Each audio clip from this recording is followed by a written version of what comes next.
سلسلہ سیرت النبی میں غزوہ بدر کا بیان چل رہا ہے جو انشاءاللہ آج پورا ہو جائے گا۔ گزشتہ جمعے میں یہ بات یہاں تک پہنچی تھی کہ مقتولین بدر یعنی وہ بڑے کفار یا وہ لوگ جو مشرکوں کے سربراہ سردار تھے، ابو جہل کی طرح کے، اور عتبہ اور شیبہ جیسے، وہ نبی کریم صلی اللہ علیہ وسلم کی پیشن گوئی کے عین مطابق مارے گئے، اور عین اس جگہ مارے گئے جہاں آپ نے فرمایا تھا، اور پھر ایک کنویں کے اندر ڈلوا دیے گئے۔ اس کے بعد آپ صلی اللہ علیہ وسلم نے جاتے ہوئے ان سے کچھ باتیں کی، جس میں آپ نے ان سے یہ کہا کہ تم لوگ کتنے برے لوگ تھے، نبی کے ساتھ تمہارا معاملہ کتنا برا تھا، اور اللہ کے ساتھ تمہارا معاملہ کتنا برا تھا۔ اس پر آپ صلی اللہ علیہ وسلم نے ان کو کچھ باتیں کہیں۔ اس کے بعد آپ نے اہل مدینہ کو خوشخبری سنانے کے لیے کہ اللہ تعالیٰ نے بدر کے میدان میں مسلمانوں کو، رسول اللہ صلی اللہ علیہ وسلم کو کامیابی عطا فرمائی ہے، اور کفر کو اور کافروں کو اور مشرکوں کو ذلیل و رسوا کیا ہے۔ اس فتح مبین کی بشارت کے لیے اور اس خوشخبری کو سنانے کے لیے آپ صلی اللہ علیہ وسلم نے 2 قاصد مدینہ منورہ کی جانب روانہ فرمائے۔ مدینہ منورہ کا ایک بالائی علاقہ تھا، اونچا علاقہ، اور ایک زیری علاقہ تھا۔ تو جو بالائی علاقہ تھا وہ عالیہ کہلاتا تھا، اور جو زیری علاقہ تھا وہ سافلہ کہلاتا تھا۔ جیسے ہمارے علاقوں کے اندر کسی علاقے کو اپر اور لوور کہا جاتا ہے کسی ایک ہی جگہ۔ تو سیدنا اسامہ ابن زید کو، اسامہ ابن زید کے والد سیدنا زید ابن حارثہ، جو نبی کریم صلی اللہ علیہ وسلم کے ایک طرح سے منہ بولے بیٹے تھے، ان کو مدینہ منورہ کے نچلے علاقے کی طرف بھیجا، اور سیدنا عبداللہ ابن رواحہ رضی اللہ عنہ کو مدینہ منورہ کے اوپر کے علاقے کی طرف بھیجا۔ ان کے بیٹے اسامہ ابن زید، زید ابن حارثہ کے بیٹے، وہ بدر میں شریک نہیں ہوئے تھے اپنی نوعمری کی وجہ سے، اور نوعمر تو یہ اس لیے ہوں گے بہت زیادہ کہ آپ کو یاد ہوگا کہ نبی کریم صلی اللہ علیہ وسلم نے اپنی وفات سے چند دن پہلے جو ایک لشکر روانہ کرنے کا ارادہ فرمایا تھا، اور لشکر مدینہ منورہ سے تھوڑا سا نکل بھی گیا تھا، وہ انہی کی سربراہی کے اندر تھا، اسامہ ابن زید رضی اللہ تعالیٰ عنہ کی، اور اس وقت ان کی عمر 17 برس تھی۔ تو اس کا مطلب یہ ہے کہ اگر وہ واقعہ 10 ہجری کا ہے اور یہ واقعہ جو ہے بدر 8 ہجری کا ہے، تو ان کی عمر 17 برس سے 8 سال مزید کم کر دیجئے، تو یہ کوئی 9 سال کے ہوں گے اس وقت۔ تو فرماتے ہیں اسامہ ابن زید کہ ہم بقیع میں تھے، بقیع جو قبرستان تھا، اور ہم رسول اللہ صلی اللہ علیہ وسلم کی صاحبزادی حضرت رقیہ کی قبر پر مٹی ڈال رہے تھے. ان کی وفات ہوئی تھی اسی دن، اور ان کی بیماری کی وجہ سے نبی کریم صلی اللہ علیہ وسلم نے سیدنا عثمان غنی جو ان کے شوہر تھے ان کو بدر میں ساتھ جانے سے منع فرما دیا تھا. لیکن چونکہ نبی کریم صلی اللہ علیہ وسلم نے منع کیا تھا، اس لیے بدر میں شرکت نہ کرنے کے باوجود آپ صلی اللہ علیہ وسلم کے حکم پر سیدنا عثمان غنی کو اصحاب بدر کی طرح ہی آپ نے غنیمت میں سے حصہ عطا فرمایا تھا کہ یہ رکے ہیں میری وجہ سے، میں نے ان کو روکا، تو ان کو حصہ بدر کی جو غنیمت تھی اس میں سے 8 لوگ، بعض روایتوں میں زیادہ بھی آتے. یہ وہ لوگ ہیں جن کو نبی کریم صلی اللہ علیہ وسلم نے بدر میں شرکت نہ کرنے کے باوجود بدر کی غنیمت میں سے حصہ عطا فرمایا. ایک تو سیدنا عثمان غنی رضی اللہ تعالی عنہ ہیں، اور دوسرے حضرت 2 عشرہ مبشرہ میں سے 2 حضرات ہیں، حضرت طلحہ بن عبید اللہ اور دوسرے حضرت سعید ابن زید. ان دونوں کو آپ نے ابو سفیان کے لشکر کی خبرگیری کے لیے روانہ کیا تھا، اس لیے یہ دونوں حضرات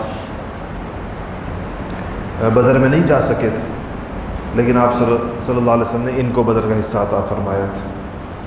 حضرت ابو لبابہ رضی اللہ تعالی عنہ، ان کو مدینہ میں ذمہ داریاں دے کر آپ نے اپنی جگہ پر چھوڑا تھا، ان کو بھی بدر میں سے حصہ عطا فرمایا تھا.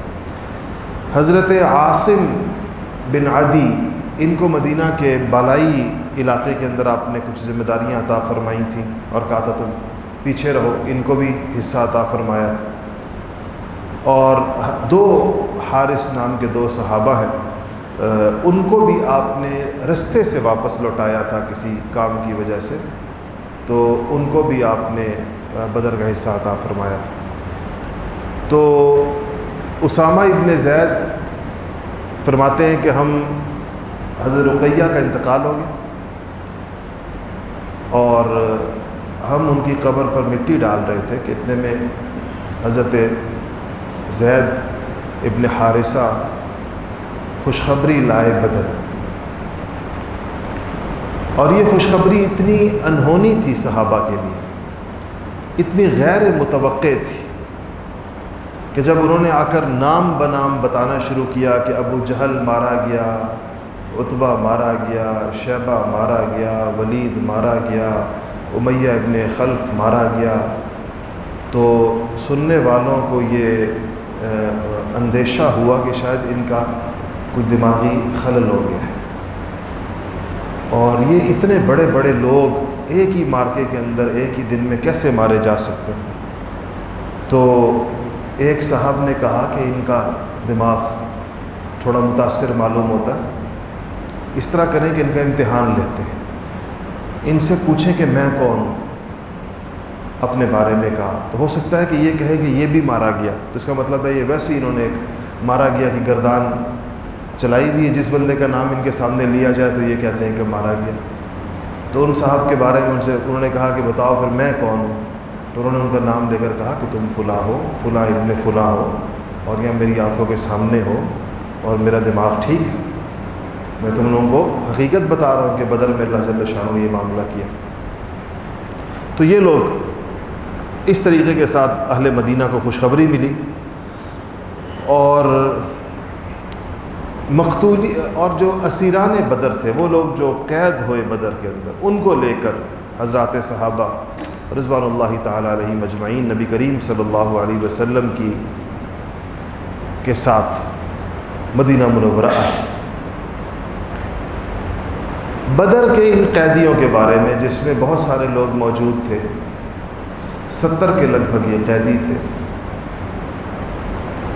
ان کے بارے میں یہ طے ہوا صحابہ کے مشورے سے کہ ان کو فدیہ لے کر چھوڑ دیا جائے.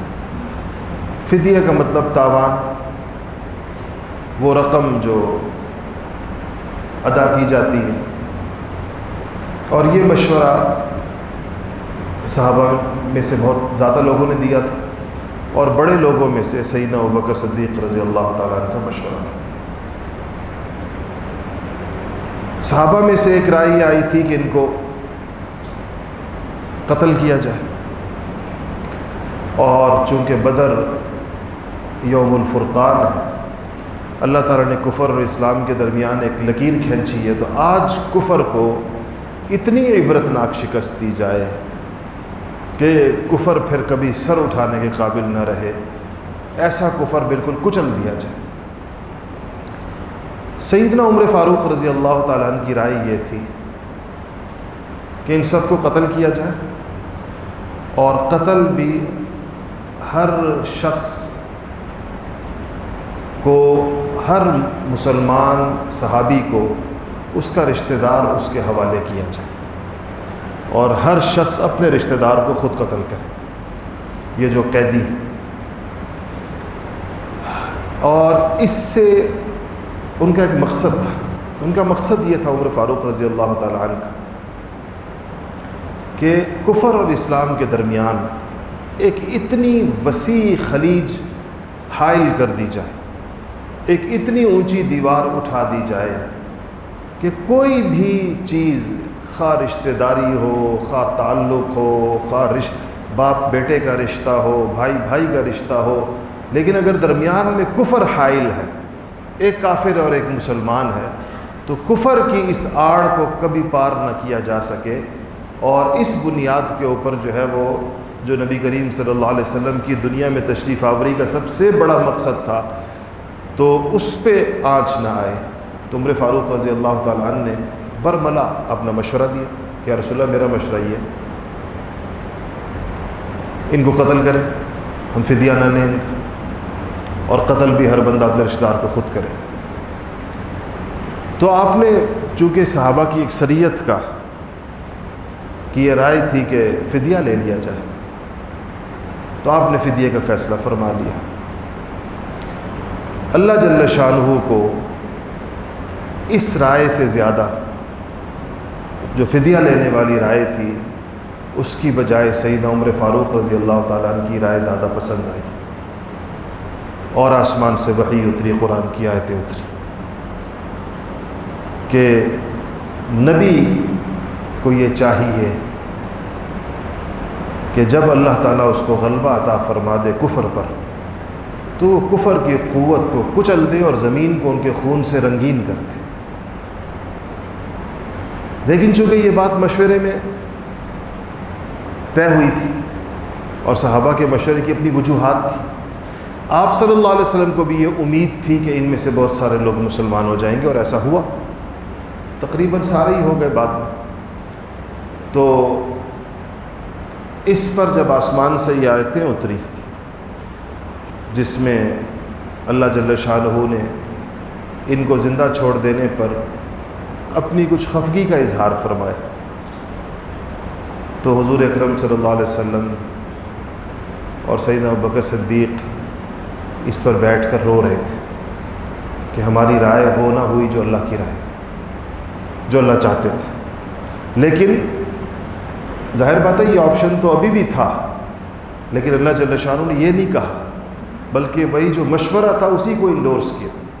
اس سے آپ اندازہ لگائیں کہ مشورے میں طے شدہ چیزیں کتنی اہم ہوتی، چونکہ یہ صحابہ کے مشورے سے طے ہوا تھا۔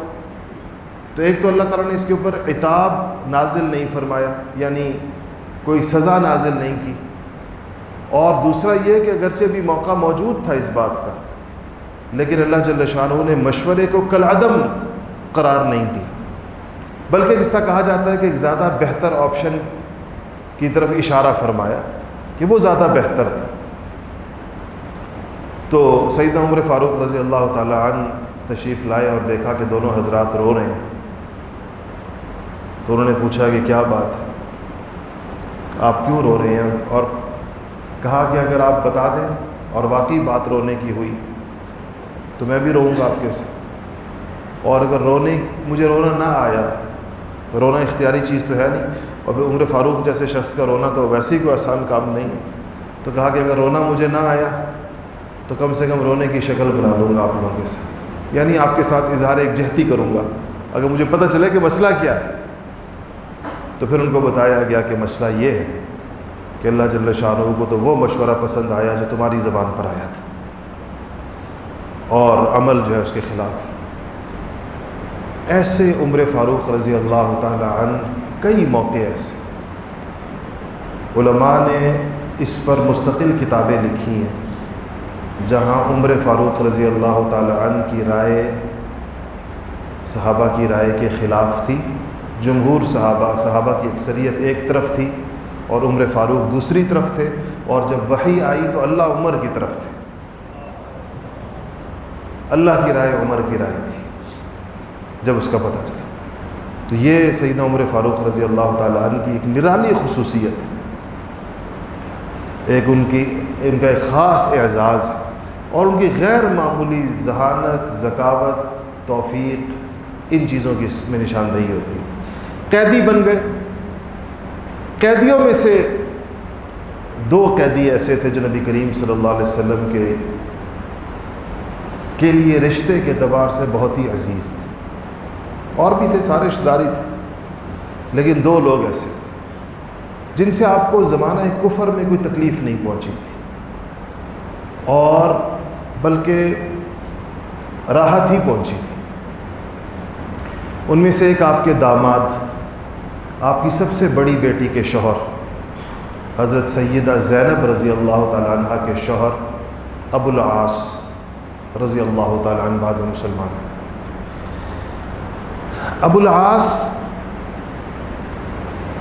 حضرت خدیجہ الکبریٰ کی بہن حالہ کے بیٹے تھے، یعنی حضرت خدیجہ کے بھانجے تھے، اور حضرت خدیجہ نے یہ رشتہ کیا تھا، اور یہ بہت ہی ایک اچھے داماد تھے۔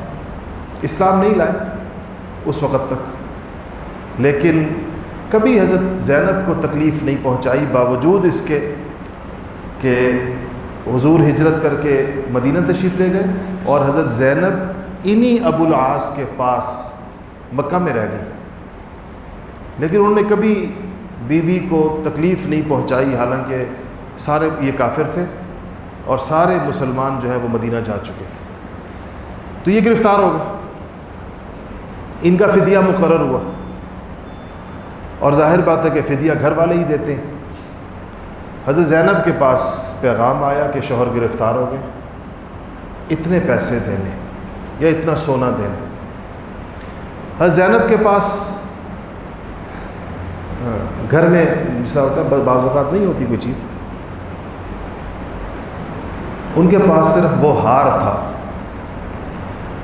جو ان کی ماں خدیجہ الکبریٰ رضی اللہ تعالیٰ عنہا نے شادی پر ان کو پہنایا تھا۔ جیسے مائیں زیور دیتی، تو انہوں نے وہی ہار اپنے گلے سے اتار کر اپنے والد کے پاس بھیج دیا، اپنے شوہر کے فدیے کے اندر۔ سچویشن دیکھیں کیسی، فدیہ دیا کس کو جا رہا ہے اور کس کے لیے دیا جا رہا ہے، اور فدیے میں دیا کیا جا رہا ہے۔ اللہ تعالیٰ نبیوں کو بھی کیسے کیسے امتحانات سے گزارتے ہیں۔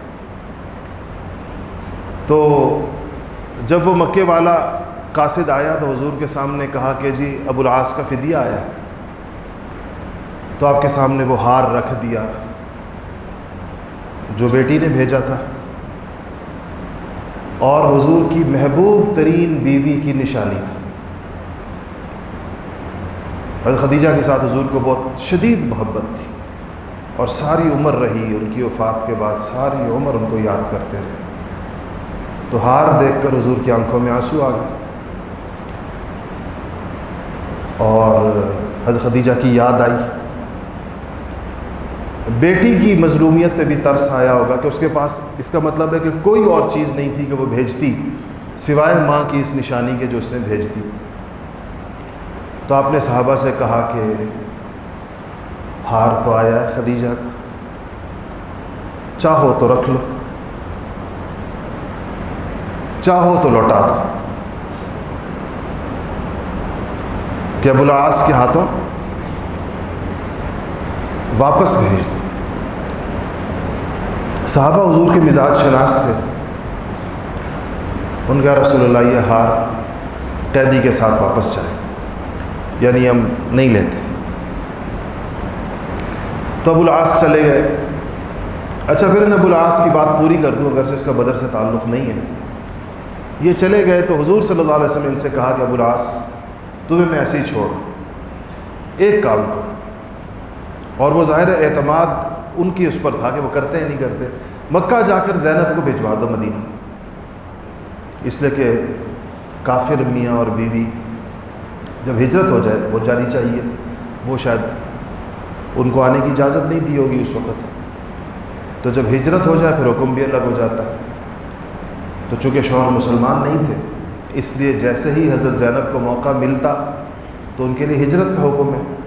تو کہا کہ تم جا کے زینب کو مدینہ بھیج دو.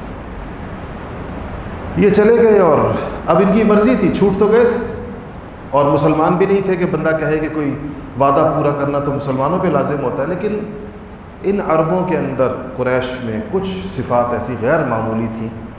واپس جا کر انہوں نے سب سے پہلا کام یہ کیا کہ زینب سے کہا کہ ٹھیک ہے آپ جائیں مدینہ. تو وہ جانے لگیں اور کنانہ نامی ایک صاحب تھے، ان کے ذمہ لگایا کہ ان کو چھوڑا ہے مدینہ. تو جب وہ جانے لگیں تو پہلے ایک بندہ مشرک آیا اور کہا کہ ہم نہیں جانے دیں گے. پھر ابو سفیان آ گئے، وہ مسلمان نہیں ہوئے تھے اس وقت تک. انہوں نے کہا کہ جی اس طرح تو نہیں جائیں گی. تو کنانہ بڑے جری آدمی تھے، ان کے حوالے کیا تھا، حالانکہ وہ بھی ادھر ہی کے تھے مکہ کے. تو انہوں نے کہا کہ میں زینب کے اونٹ کے پاس بھی کوئی آیا تو تیروں سے چھل نہیں کر دوں گا. ابو سفیان نے کہا کہ دن دہاڑے تو نہیں جائیں گی، ہماری بے عزتی ہے، ذلت ہے ہماری کہ محمد صلی اللہ علیہ وسلم کی بیٹی دن کی روشنی کے اندر مکہ سے مدینہ جائیں. ہاں یہ ہو سکتا ہے کہ ابھی آپ واپس چلے جائیں، ہم نے روک لیا آپ کو، 1-2 دنوں کے بعد رات کے اندھیرے میں لے جائیں، ہماری آنکھوں کے سامنے مت لے کے جائیں. کہ ٹھیک ہے. واپس آ گئے. اور لیکن حضرت زینب کو اس دوران جو دھمکایا گیا جن لوگوں نے، اس خوف کی وجہ سے ان کا حمل گر گیا، حاملہ تھی. اور پھر وہ واپس لائی گئیں اور پھر 2-3 دن کے بعد رات کے اندھیرے میں ان کو مدینہ پہنچا کر ابو العاص نے اپنا وعدہ پورا کر دیا. اللہ کی شان ایسے ہوا کہ ابو العاص ایماندار آدمی تھے. یہ وعدہ وفائی بھی ایماندار آدمی کرتا ہے، اور ایماندار آدمی جب تجارت کرتا ہے تو لوگ اس پہ اعتماد کرتے ہیں. یہ شام جا رہے تھے تجارت کے لیے اور مکہ والوں کا پیسہ ان کے پاس تھا، مکہ والوں کا سامان ان کو لوگ دیتے تھے، امین سمجھ کر ان کو دیتے تھے. تو یہ مکہ سے نکلے اور شام جانے والے تو آپ کو پتہ ہے کہ مدینہ کے قریب سے گزرتے تھے، اور صحابہ تو یہ چھاپہ مار کارروائیاں کرتے تھے ان کے اوپر، کیونکہ لوگ حربی کافر تھے. حربی کافر کا جان مال ہر چیز جائز ہوتی ہے. تو یہ کہیں نکلے مدینہ شام کے لیے اور مدینہ کے پاس سے گزر رہے تھے. صحابہ کی ایک ٹولی نے ان پر حملہ کیا اور ان کا سارا سامان لے لیا. سامان تو پکڑ لیا، غنیمت تھی ساری. یہ بھاگ نکلے، یہ ہاتھ نہیں آ سکے. اور یہ جو بھاگے اور جس بستی میں داخل ہوئے تو وہ مدینہ منورہ تھی، قریب ترین بستی. انہوں نے سوچا کہ اور تو کوئی صورت نہیں ہے. لوگوں سے پوچھا کہ زینب کا گھر کدھر، بیوی کا جس کو تھوڑا عرصہ پہلے بھیجا تھا. تو زینب کا گھر پتہ چلا تو حضرت زینب کے گھر میں گھس گئے اور ان کو بتایا کہ یہ لوگ میرے پیچھے مال لوٹ لیا اور میں بچ گیا ہوں، مجھے پناہ دے دو. پناہ کا مطلب یہ ہوتا تھا کہ اب اس کو کوئی ہاتھ نہیں لگا سکتا. تو کوئی صبح کے قریب کا وقت تھا، رات تھی، گھر میں گھس گئے. حضرت زینب صبح فجر کی نماز کے لیے مسجد نبوی آئیں اور جیسے ہی صفیں کھڑی ہو گئی، لوگ نماز کے لیے کھڑے، تو حضرت زینب نے مسجد میں آواز لگائی کہ لوگ ایک دم متوجہ ہو گئے. خواتین کی صفوں سے آواز آئی کہ مسلمانوں، میں زینب بنت محمد ہوں، محمد صلی اللہ علیہ وسلم کی بیٹی. میں نے ابو العاص کو پناہ دے دی، اب ابو العاص کو کوئی ہاتھ نہیں لگا سکتا. تو حضور صلی اللہ علیہ وسلم کو بھی اسی وقت پتہ چلا. تو آپ صلی اللہ علیہ وسلم صحابہ کو، اگر یہ صحابہ جتنے بھی جان نثار تھے، آپ نے پھر بھی چاہا کہ آپ صحابہ کو بتا دیں کہ مجھے اس بات کا پتہ نہیں تھا. تو آپ نے کہا کہ لوگوں، آپ نماز پڑھانے کے لیے مصلی پہ کھڑے تھے. آپ نے کہا جیسے کہ یہ آواز تم لوگ ابھی سن رہے ہو اور اس آواز سے تمہیں جو اطلاع ہوئی ہے مجھے بھی یہ اطلاع ابھی ہوئی ہے. یعنی یہ تمہارے ذہن میں کسی کے بھی نہ آئے کوئی پہلے سے باپ بیٹی کو پتہ تھی. حالانکہ صحابہ بالکل ایسے لوگ نہیں تھے جو ایسا کوئی گمان کرتے, لیکن نبی کریم صلی اللہ علیہ وسلم شیطان کو وسوسے ڈالنے کا موقع نہیں دیا کرتے تھے. زینب کو پناہ مل گئی. صبح ابو العاص آئے اور حضور کے ساتھ ملاقات. حضور نے زینب کو کہا فجر کی نماز کے بعد کہا کہ چونکہ اب ہجرت ہو گئی تھی, زینب ہجرت کر کے آ گئی تھی تو احکامات ان پر لازم ہو گئے تھے, وہاں جو نہیں تھے. آپ نے کہا کہ بیٹی اکرام کرو اس کا, اپنے شوہر کا اکرام کرو, مگر قریب مت ہونا اس کے, اب وہ تمہارے لیے جائز نہیں ہے بوجہ کافر ہونے. مسلمان ہے کافر, تو اس کو قریب مت ہونے دینا. باقی اس کا تمہاری پناہ میں ہے, تم نے اس کو دیا تو اس کے ساتھ جو اکرام کر سکتی ہو کرو. تو صبح صحابہ کو حضور نے کہا کہ ابو العاص واپس جانے لگے,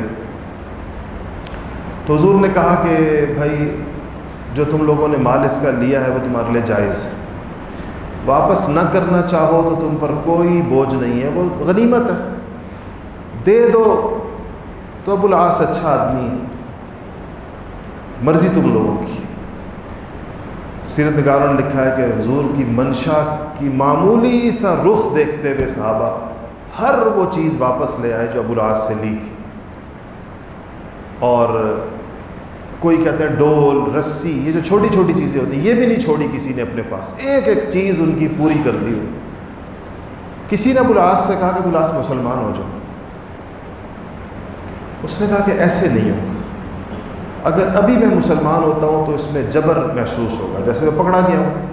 دوسرا لوگوں کا خیال ہوگا کہ شاید میں یہ مسلمان اس لیے ہو رہا ہوں کہ میرا مال تم لوگوں کے پاس ہے, تو میں مسلمان ہو جاؤں گا تو مجھے مال واپس کر دو, کیونکہ مسلمان کا مال تو غنیمت نہیں ہوتا, غنیمت تو کافر کا مال ہوتا.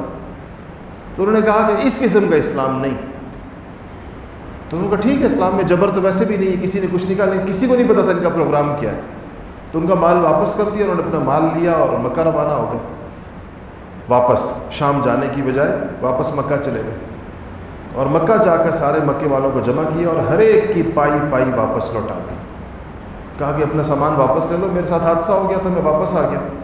پھر کہا کہ اب تم میں سے کوئی شخص ایسا تو نہیں کہ جس کی کوئی چیز میرے اوپر واجب الادا ہو. کہا نہیں, ایسی کوئی چیز نہیں. کہا تو پھر سنو کہ میں محمد الرسول اللہ پر ایمان لاتا ہوں اور میں مدینہ جا رہا ہوں. یہ چاہ رہے تھے کہ میں اس قسم کا ایمان لاؤں کہ جب میرے اوپر نہ یہ الزام ہو, وہاں کے لوگ یہ نہ سمجھے کہ میں اس لیے ایمان لایا کہ مجھے میرا مال چاہیے, اور کافر یہ نہ سمجھے کہ مدینہ ہمارا مال لے کر مدینہ بھاگ گیا اور ہمارا مال کھانے کے لیے ایمان لے کر آیا. یہ پختہ مومنوں کی ایسی نشانی ہوتی, پکے مومنوں کی. ان کا نبی کریم صلی اللہ علیہ وسلم نے ان کی بڑی تعریف فرمائی, کہا کہ ابو العاص بہت ہی اچھا داماد تھا, اس نے کبھی زینب کو تکلیف نہیں پہنچائی اور اس نے ہمیشہ جو وعدہ مجھ سے کیا اس کو پورا کیا, رضی اللہ تعالی عنہ. دوسرے قیدی جو بدر کے تھے وہ حضرت حضور کے چچا اور آپ کے بڑے بے تکلف دوست حضرت سیدنا عباس رضی اللہ تعالی عنہ تھے. یہ بھی بدر میں آئے تھے قیدی ہو. حالانکہ حضرت عباس مکہ کے زمانے میں حضور کے لیے ایک ڈھال بنے رہے. آپ کو یاد ہوگا میں نے بتایا تھا کہ بیعت عقبہ کے موقع پر جب انصار آئے تھے اور منی میں بیعت ہو رہی تھی, اس بیعت کے موقع پر بھی حضرت عباس حضور کے ساتھ آئے تھے, اور انصار سے حضرت عباس نے بڑی گفتگو فرمائی تھی کہ تم لوگ یہ ان کی ذمہ داری لے رہے ہو, لیکن یہ کوئی معمولی ذمہ داری نہیں ہے. حضرت عباس رضی اللہ تعالیٰ عنہ کا جب موقع آیا تو انہوں نے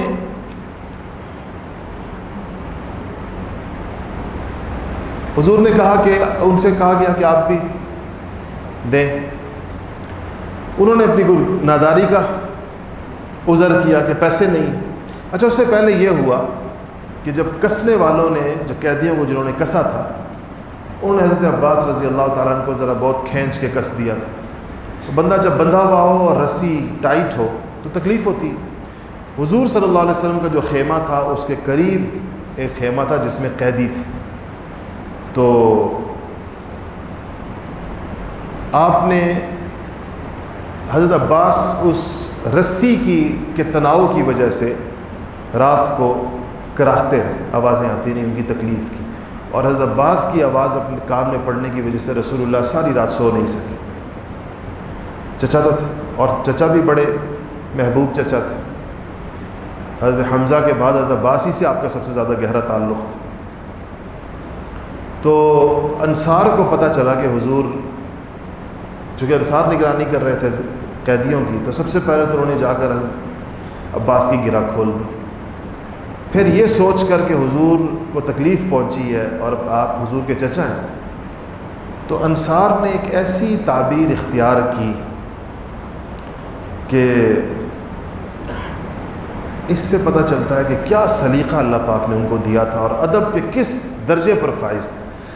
آپ کو پتہ ہے نا اس بات کا کہ حضرت عباس کی جو دادی تھی, یعنی عبد المطلب کی جو والدہ تھی, وہ مدینے کی تھی. پہلے یہ بات گزری ہے. ان کے بیٹے سلمہ بنت عمر ان کا نام تھا, اور یہ عبد المطلب جن کا اصل نام شیبہ تھا, یہ یہیں مدینہ پیدا ہوئے تھے, کیونکہ ان کے والد ہاشم شادی کر کے شام میں جا کے فوت ہو گئے تھے. پیچھے سے بچہ پیدا ہوا تھا مدینہ میں, جن کو بعد میں آ کر مطلب لے گئے تھے, چچا لے گئے تھے ان کو. تو عبد المطلب کی جو ماں تھی, عبد المطلب کی ماں کا مطلب ہوا کہ وہ کس کی دادی ہو گئی؟ حضرت عباس کی دادی ہو گئی. عباس عبد المطلب کے بیٹے, تو دادی مدینہ کی تھی. تو انصار نے یہ رشتہ نکالا, یہ نہیں کہ حضور کے چچا ہے, اس کا بوجھ حضور پر نہیں ڈالا. حضور کے پاس آ کہا کہ یا رسول اللہ اگر آپ اجازت دیں تو ہم اپنے بھانجے کو ویسے ہی چھوڑ دیتے. کیا کہا کہ ہم کس کو؟ اپنے بھانجے کو, کہ ان کی دادی ہمارے مدینے کی تھی تو یہ ہمارا بھانجا ہو گیا.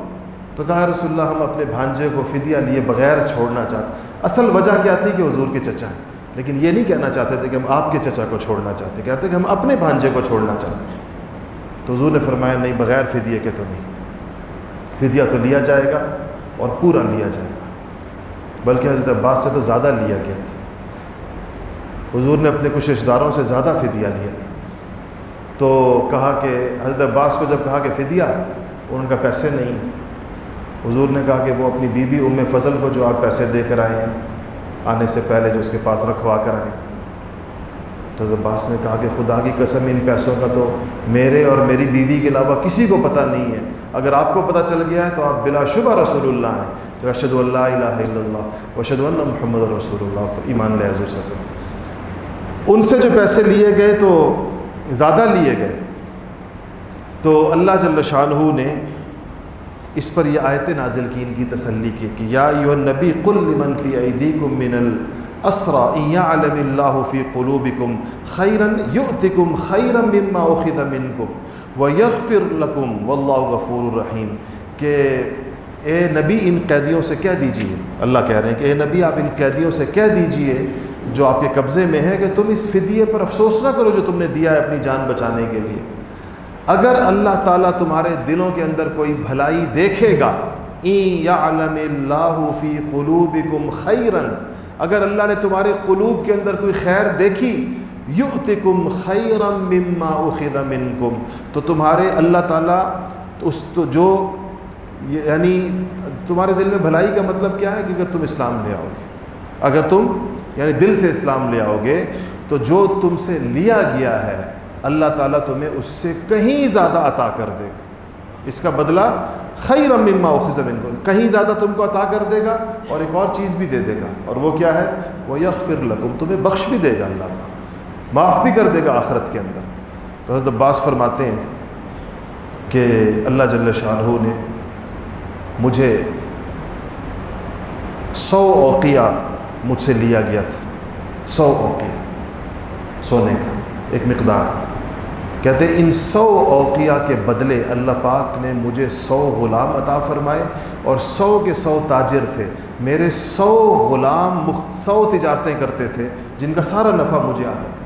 کہتے ہیں یہ وہ بات میرے ساتھ اللہ نے پوری کی کہ تمہیں اس سے اگر تم دل سے ایمان لے آئے تو اس فدیے سے بدر جہاں کہیں زیادہ تمہیں دیں گے. اور کہتے تھے کہ میں امیدوار ہوں اگلی بات کا کہ وہ یغفر لکم، کہ اب آخرت کے اندر اللہ پاک ہمیں بخشش بھی عطا فرمائے گا. دنیا کی بات تو دنیا میں پوری ہو گئی، آخرت کی بات فرمائے گا آخرت کے اندر پوری ہوگی. اللہ جل شانہ ان حضرات کے صدقے اور طفیل ہمیں بھی صحیح معنوں میں ہدایت نصیب فرمائے. وآخر دعوانا الحمد